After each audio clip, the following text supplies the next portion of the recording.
Picture this: Neil Rackham is sitting in a sleek IBM conference room in the early 80s, surrounded by mountains of sales call data, over 35,000 calls actually.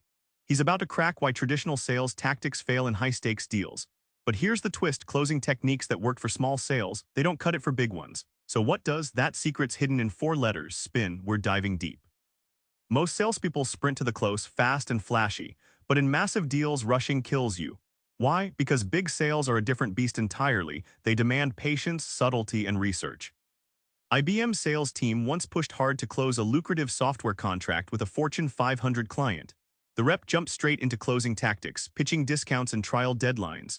The client hesitated and walked away unimpressed. This failure wasn't about product quality, it was about misreading what major buyers want.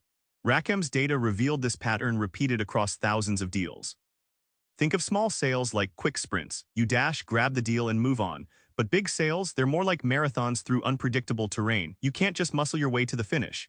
You need a map, deep understanding of the customer's world, their problems, and how your solution fits long-term. This shift from sprint to marathon requires retooling your entire approach. Slowing down to ask questions, not just pitch, lets you gather clues, build trust, and spot risks early. Rackham's research showed reps who embraced this patiently pulled ahead. Instead of forcing a close, they unlocked the bigger payoff: stronger relationships, larger deals, and repeat business. It's counterintuitive but powerful: less rushing, more winning. All that research boiled down to 4 question types, each with a role that's like a character in a play. Together, they guide your buyer from surface to solution in a totally new way. Rackham shares a story about a Honeywell rep who starts by casually probing, "Tell me about your current supply chain setup." These situation questions aren't about selling yet, they're about sketching a clear picture. Like a detective gathering facts before the chase, this groundwork prevents costly assumptions. Next, problem questions go deeper. For example, what challenges do you face with delivery delays? This flips the conversation from what is asterisk to what asterisk hurts asterisk. It's like turning up the volume on a warning siren, helping the buyer admit and own their struggles, critical for the next step. Implication questions explode those problems into serious risks. If your delays continue, how does that impact your customer satisfaction and revenue? This is the aha moment where buyers start connecting dots. They visualize the iceberg beneath that tiny problem iceberg. Suddenly, solving the problem isn't optional, it's urgent.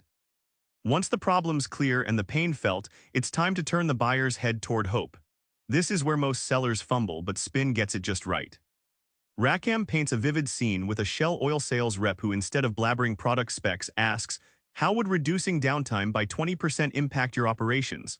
Suddenly, the buyer starts painting a brighter future for themselves. This question flips the script, moving from obstacles to opportunity. It's like handing someone a paintbrush instead of a pre-painted picture. When buyers imagine their own gains, cost savings, growth, competitive edge, they buy in more deeply.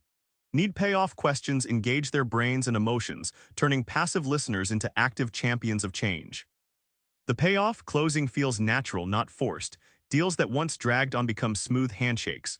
Buyers arrive primed, convinced they need what you offer, not just because you said so, but because they believed it through your questions. You're no longer selling, you're unlocking their own reasons to say yes. Remember that IBM conference room data stacked floor to ceiling? Those thousands of calls taught us one thing: rushing to close in big sales is a recipe for failure. Instead, slow down, dig with spin questions, and let your buyers tell their story. Try this next call: start with a real, open situation question and watch how the conversation unfolds. You'll sell smarter, bigger, and better. Subscribe for more book summaries like this one.